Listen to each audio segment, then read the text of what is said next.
Les derniers mots de ma mère avant mon mariage n'ont pas été « je t'aime ». Elle a dit « ne compte pas sur nous pour être là ». J'ai raccroché, je suis allé. Dans la salle de bain, j'ai ajusté mon voile devant le miroir et j'ai souri à mon propre reflet. Car j'étais la seule personne dans cette pièce à connaître toute la vérité, et je la connaissais depuis très longtemps. Je veux vous raconter cette histoire, non pas pour me justifier ou pour vous demander de prendre mon parti, même si je soupçonne que vous le ferez. Je veux la raconter parce qu'il y a quelque chose que je porte dans ma poitrine depuis 2 ans, quelque chose qui doit être dit à haute voix à quelqu'un qui écoutera. Vraiment. Alors, la voici.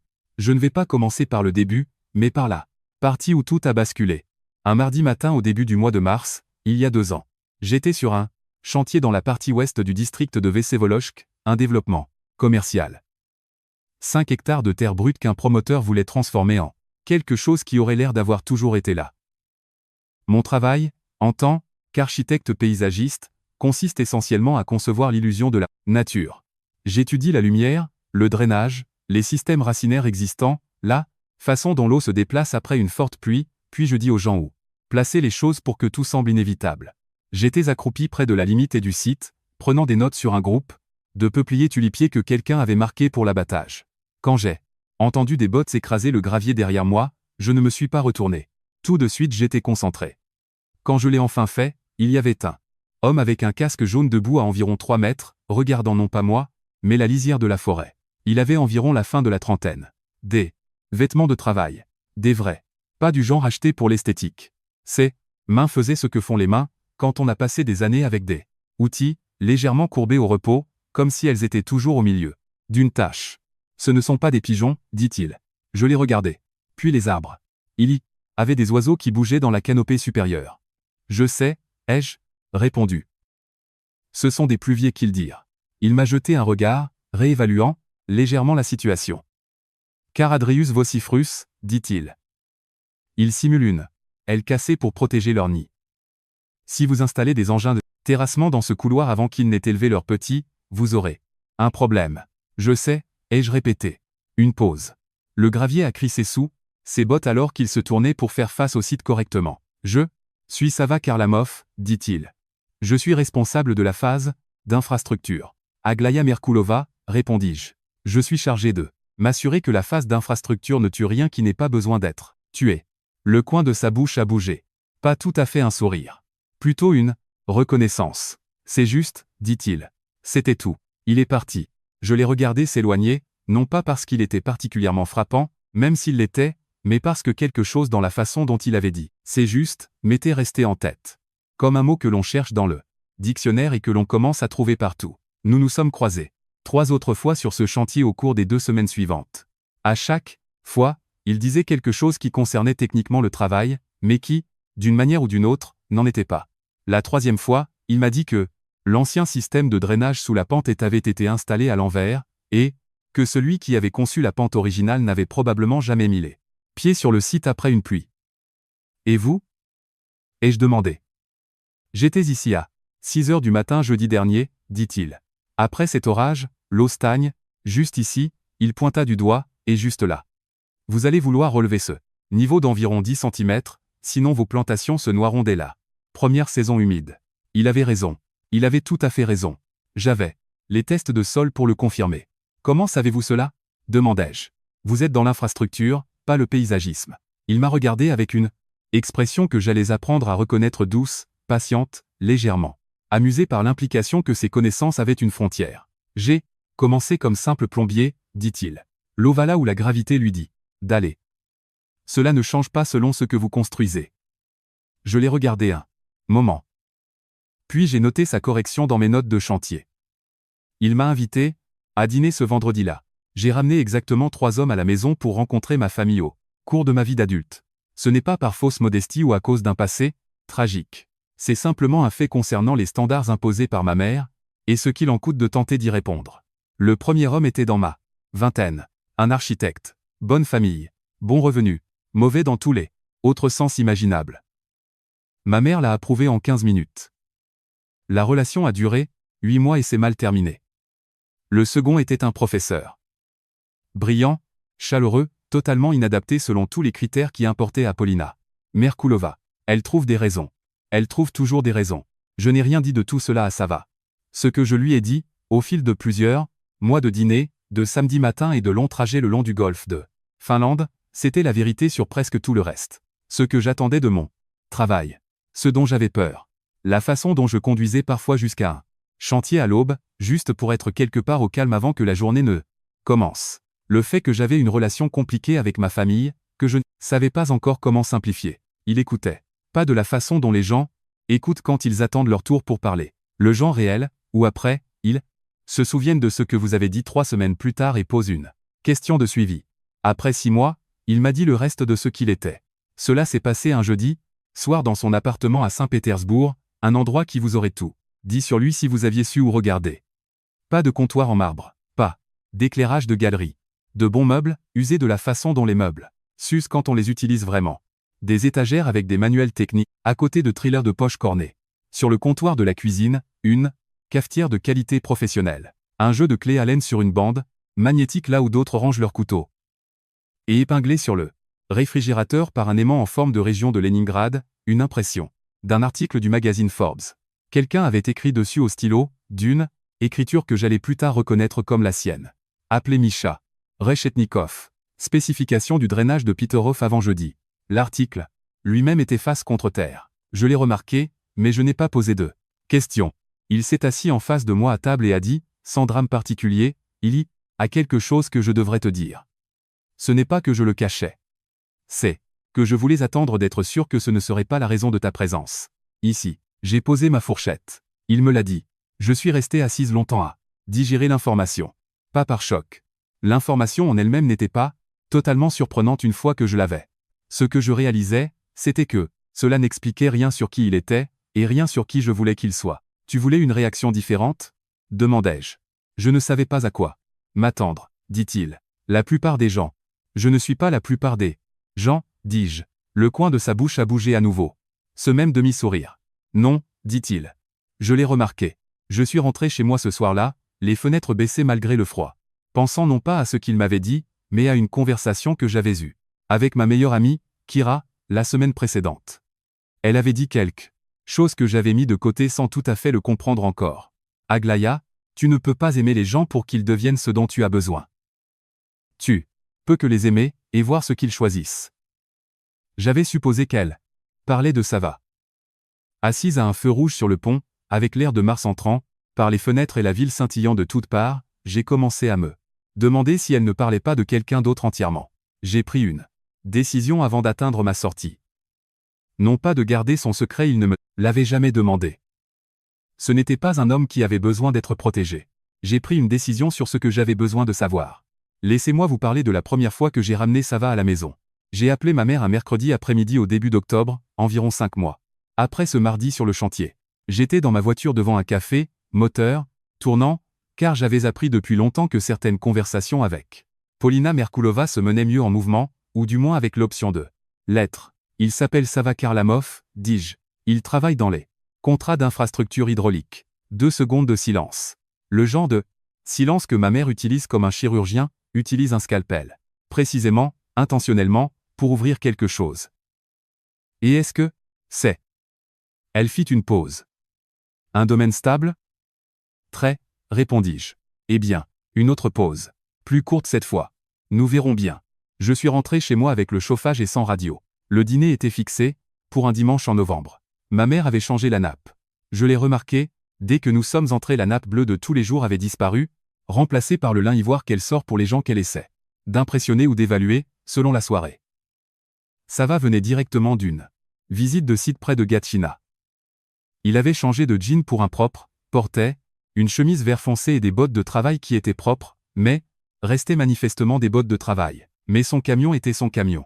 Un pick-up bleu foncé, avec un logo d'entreprise sur la portière passager qui disait « Karlamov ». Solution d'infrastructure, en lettres si petites qu'il fallait les chercher pour les lire.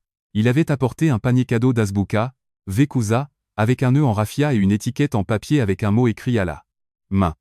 Il l'a tendu à ma mère à la porte, des 2 mains, de la façon dont on tend quelque chose à quelqu'un à qui on essaie sincèrement de faire plaisir, et a dit « J'ai pris ça en chemin.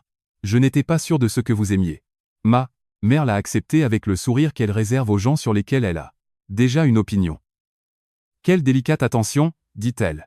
Mon père, Georgie, a serré la main de Sava dans le couloir, cette sorte de poignée de main particulière que les hommes utilisent pour se jauger, et a dit « Entrez, entrez ». Ce qu'il dit quand il ne sait pas quoi dire d'autre. Ma sœur Angelica est arrivée 7 minutes en retard, m'a embrassé la joue sans vraiment me toucher, et a évalué Sava comme elle évalue tout. Rapidement, avec des critères qu'elle n'a jamais écrits mais qui ont toujours été très clairs. Tous les 4 se sont assis. J'ai aidé ma mère à apporter les plats. Alors, ça va, dit mon père une fois que nous fûmes installés. Il faisait ce qu'il fait au début d'un repas avec quelqu'un de nouveau, où il se penche légèrement en avant et croise les mains, comme un homme menant un entretien dont il n'a pas demandé la responsabilité. Quel genre de contrat, exactement? Infrastructure hydraulique, dit Sava. Les services publics, principalement. Système de traitement.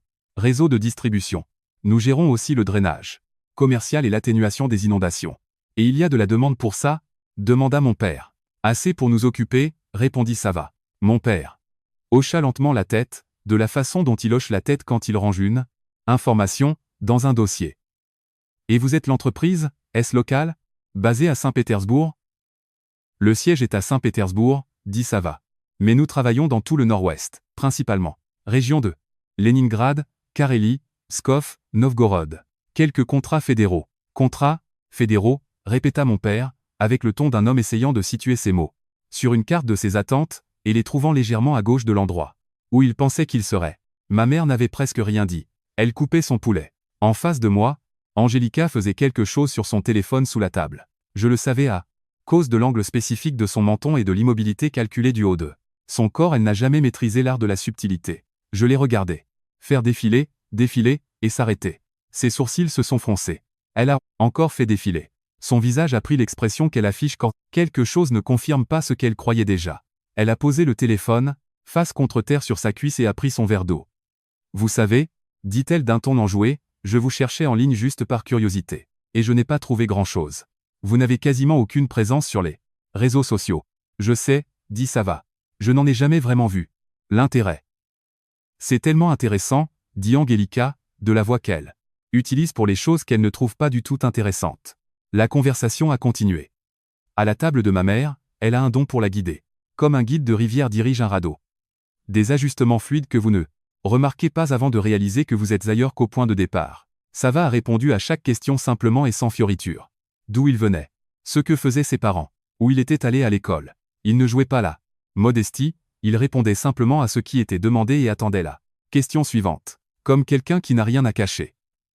À un moment donné, pendant le plat principal, il a regardé par la fenêtre en saillie vers le jardin. À l'arrière. Il y eut une longue pause. Vous avez un problème de drainage, dit-il, sans accusation, juste comme un fait. Regardez comment l'herbe a jauni, dans le coin sud-est, c'est de l'eau stagnante. Le tuyau a un point bas qui collecte au lieu de déplacer l'eau. Ça fait probablement quelques saisons que c'est comme ça. Ma mère regarda la fenêtre, puis Sava, puis son assiette. Oui, dit-elle. Nous avions l'intention de regarder ça. Ce n'est pas une grosse réparation, ajouta-t-il. Une demi-journée peut être. Fit-elle. La conversation a encore changé de sujet. Après le dîner, Sava a dit au revoir.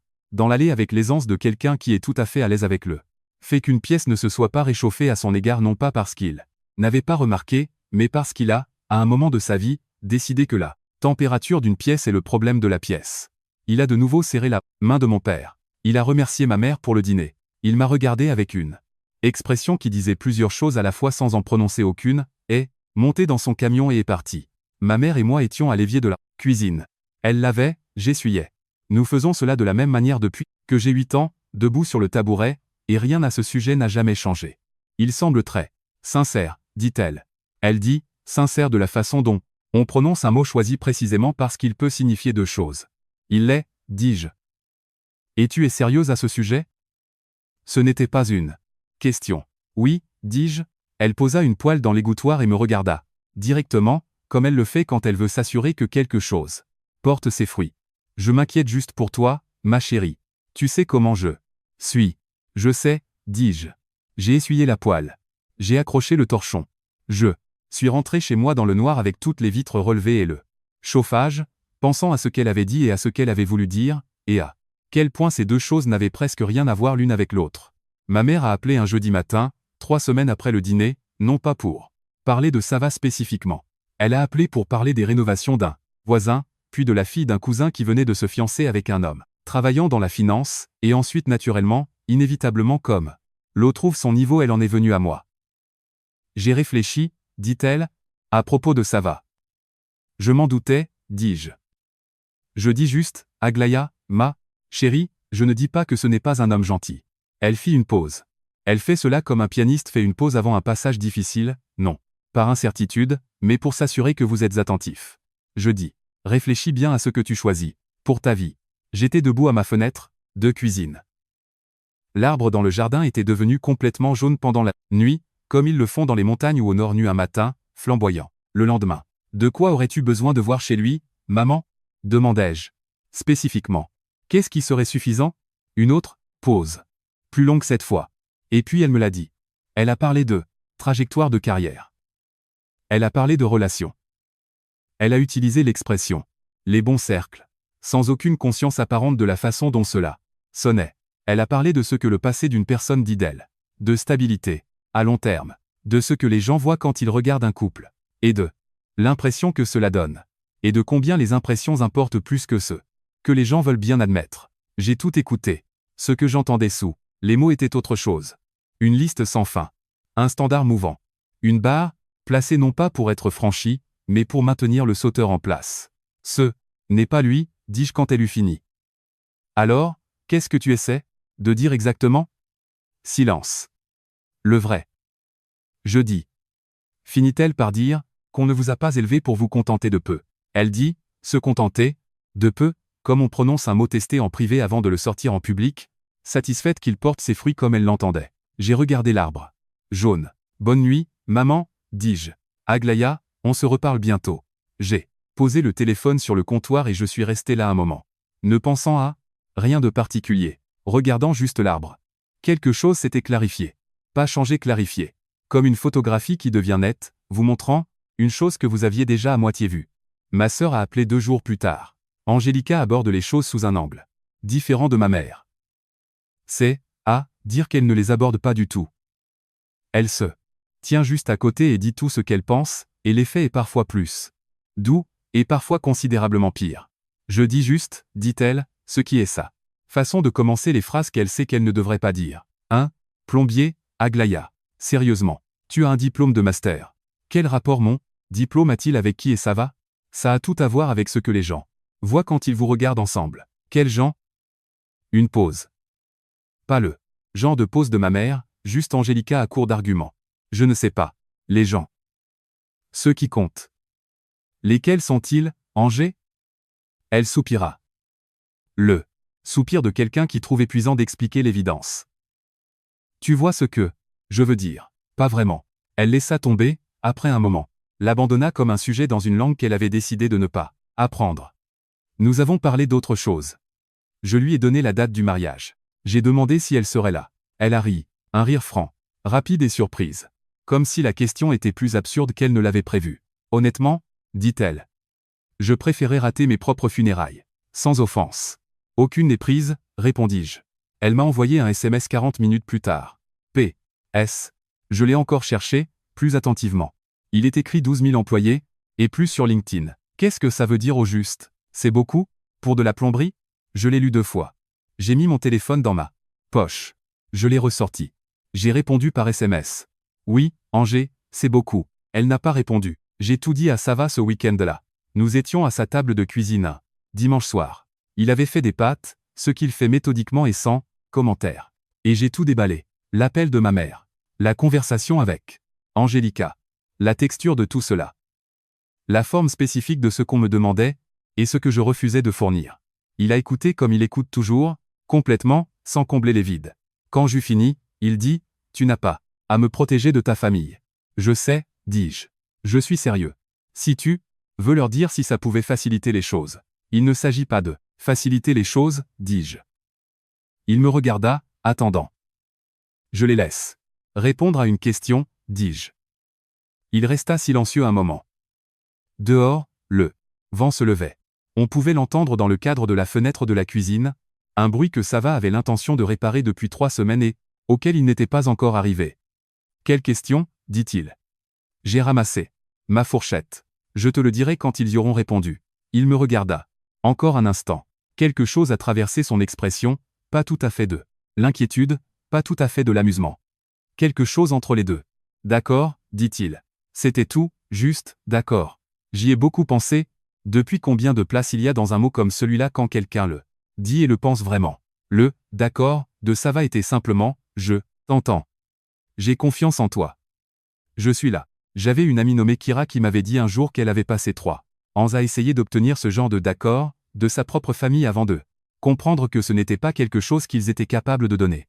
Elle l'avait dit si simplement, sans s'apitoyer sur son sort, qu'il m'avait fallu un moment pour comprendre à quel point cela avait dû être difficile à dire. Elle viendrait au mariage, m'a-t-elle dit. Au premier rang, si je le voulais. Elle avait déjà la date dans son calendrier. J'ai pensé à elle en rentrant chez moi ce soir-là, et à ma mère, et au SMS d'Angélica resté sans réponse sur mon téléphone, et au fait que dans 6 semaines j'allais me marier, et que les personnes qui étaient censées être là ne le seraient être pas. J'ai pensé à tout cela. Et puis j'ai pris des décisions basées sur ce que les autres pourraient choisir pendant 33 ans. Il est temps d'en prendre une basée sur ce que moi je choisirais. L'ultimatum est tombé un mardi, 7 jours avant le mariage. Ma mère a appelé à 7 heures du soir. Mon père était aussi sur la ligne, j'entendais sa respiration. Ce silence prudent particulier d'un homme à qui on a demandé d'être présent pour quelque chose dont il préférait ne pas être témoin. Ils avaient planifié cela ensemble. Aglaïa, dit-elle, nous en avons assez parlé. C'est vrai, dis-je. Si tu vas jusqu'au bout, nous ne serons pas là. J'étais dans ma cuisine. J'avais fait du thé, la bouilloire venait de s'arrêter. Et je me souviens de la vapeur montant du bec et de la façon dont elle disparaissait avant d'atteindre le plafond. Simplement partie. Absorbée. Dans l'air sans laisser de traces. Alors on se verra quand je rentrerai de lune. De miel, maman, dis-je. Un court silence. Ne fais pas ça, Aglaïa. Bonne nuit, maman. J'ai posé le téléphone sur le comptoir à côté de la bouilloire. Et, je suis resté là un moment. Le thé infusait. Je ne l'ai pas bu. Il y a un genre de calme qui n'est pas la paix. C'est ce qui reste quand vous avez attendu quelque chose pendant si longtemps que son arrivée n'a nulle part où se poser. Le chagrin ne vient pas tout de suite. Il attend. Mon père a rappelé 40 minutes plus tard. Juste lui cette fois. Sa voix était plus basse que d'habitude. Je suis désolé, Aglaïa, dit-il. Je ne sais pas quoi te dire. Dis juste que tu seras là, papa. Je l'ai dit simplement. Une longue pause. Assez longue pour que je compte les secondes sans le vouloir. Ta mère y tient très fort, dit-il. Je sais. J'ai gardé ma voix égale. Et, toi? Silence. Le silence de mon père était du genre qui signifie que la réponse est non, mais qu'il ne peut pas dire non, et que, oui, serait un mensonge. Et ainsi, il n'y a que l'air libre entre nous et le chagrin spécifique d'une personne qui vous aime et n'a jamais laissé cet amour le rendre courageux. On se reparle bientôt, papa, dis-je. Aglaïa, conduis prudemment. J'ai raccroché et je me suis assise sur le sol de la cuisine. Le dos contre le placard, les genoux relevés, le carrelage froid à travers mon jeu. Je suis resté là jusqu'à ce que le thé soit froid, que la cuisine devienne sombre, et que je me souvienne que je n'avais pas allumé la lumière. Puis je me suis levé, j'ai vidé le thé et je suis allé faire mon sac pour l'hôtel. La nuit avant le mariage, Kira s'est endormie à 21h30. Je suis resté dans le lit de l'hôtel pendant 2 heures à l'écouter, respirer, et à regarder le plafond. Sans rien faire, et à 23h15, je me suis levé, je suis allé dans la salle de bain et j'ai fermé la porte très doucement. Je me suis assise par terre, le dos contre le côté frais de la baignoire. Le carrelage était blanc, les joints gris, et la veilleuse au-dessus de la prise jetait juste assez de lueur pour voir sans être utile. Par la fenêtre, au 3e étage, à Saint-Pétersbourg, il y avait le bruit occasionnel d'une voiture sur la rue mouillée en dessous. Je n'avais pas prévu de pleurer.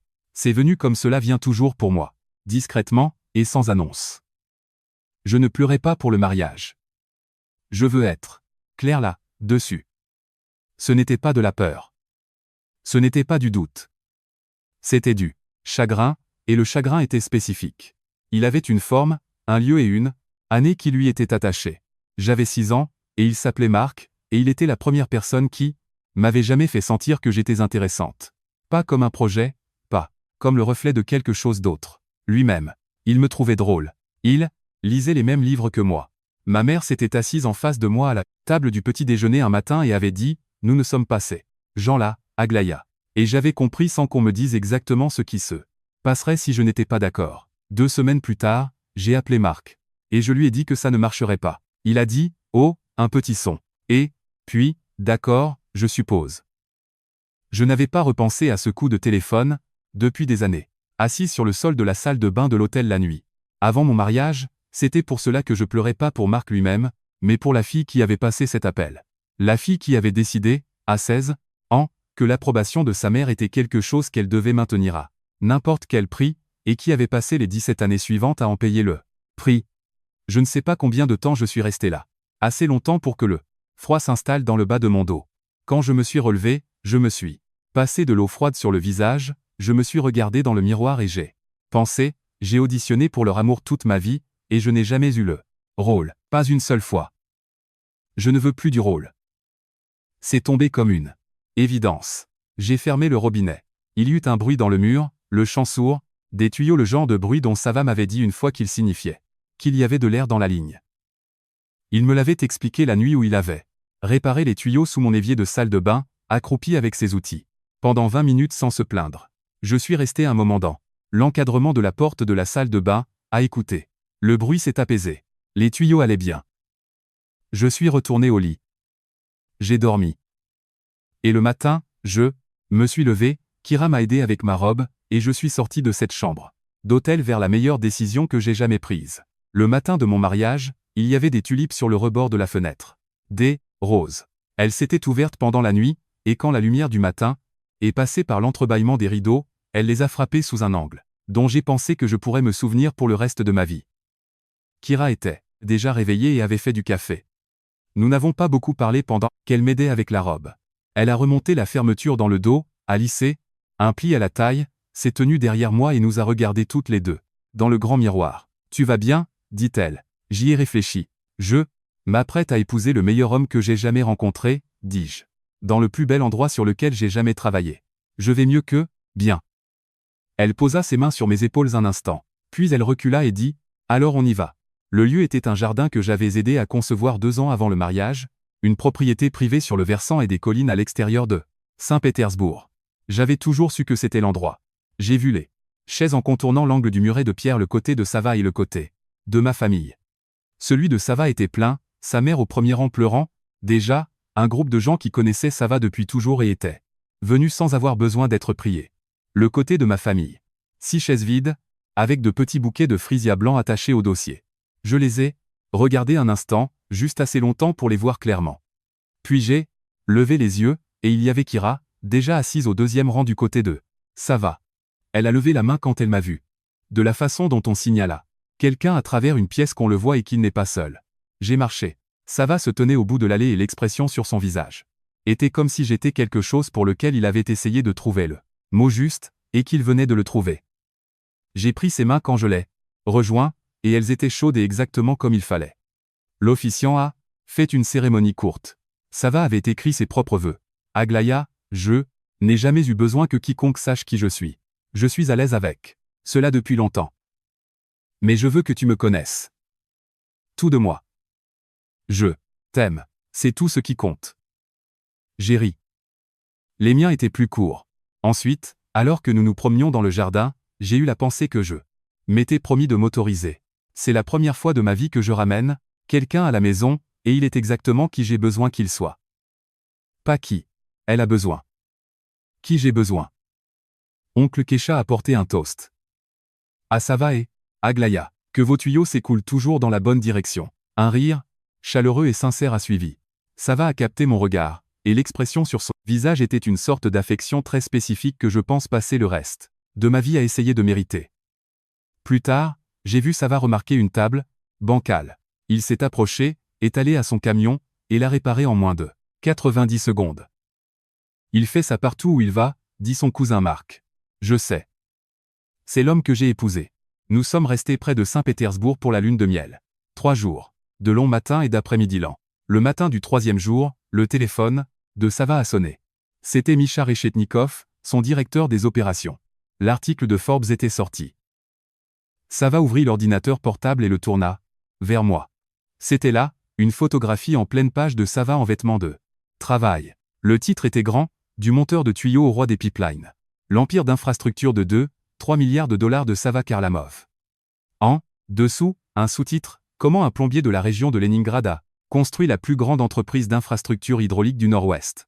Et pourquoi il conduit toujours un camion? Mon téléphone s'est éclairé. Depuis combien de temps l'article est-il en ligne? Demandai-je. Environ 40 minutes, dit Sava. Il commença à compter les notifications sur mon écran. 73 de ta mère, dit-il. 11 de ton père. 9 d'Angelica. J'ai plongé mon visage dans l'oreiller et j'ai ri. Sava posa le téléphone entre nous. Aglaya, dit-il. Je suis désolé. J'aurais dû. Non, dis-je. Nous avons fait cela de la bonne manière. Ils avaient les mêmes informations dont ils avaient besoin. Ils ont fait leur choix.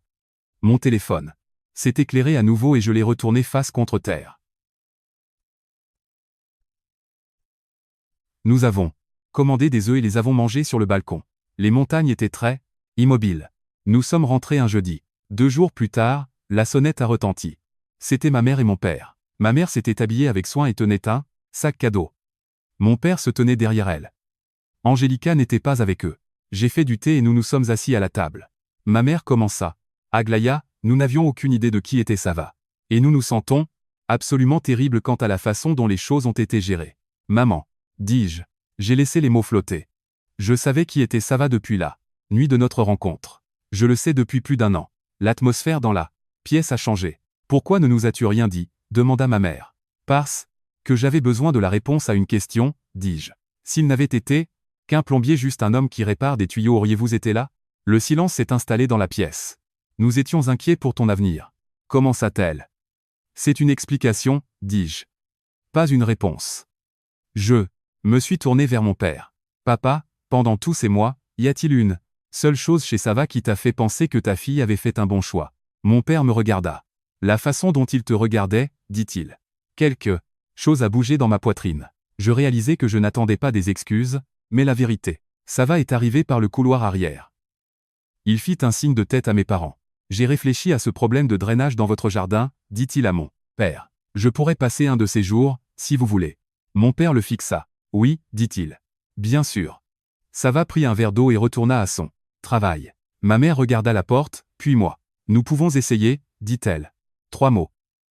Pas des excuses, mais la chose la plus franche qu'elle ait dite. Depuis des années. D'accord, dis-je. Angelica n'est pas venue. J'ai raccompagné mes parents à la porte. Mon père a tenu bon un instant de plus. Je t'aime, Aglaya, dit-il. Je sais, papa, répondis-je. Alors qu'il partait, ma mère a regardé la propriété. C'est une belle propriété, dit-elle. Kira m'a dit un jour qu'on ne peut pas aimer les gens pour qu'ils deviennent ce dont on a besoin, dis-je doucement. On ne peut que les aimer et voir ce qu'ils choisissent. Je pensais qu'elle parlait de Sava. Ce n'était pas le cas. J'ai regardé la voiture jusqu'à ce qu'elle disparaisse. À l'intérieur, Sava réparait une charnière de placard. Je me suis appuyé contre le cadre de la porte et je l'ai regardé. Il a des mains qui savent ce qu'elles font. Il leva les yeux. Ça va? Oui, répondis-je. 97 appels manqués. Je n'ai toujours rappelé personne.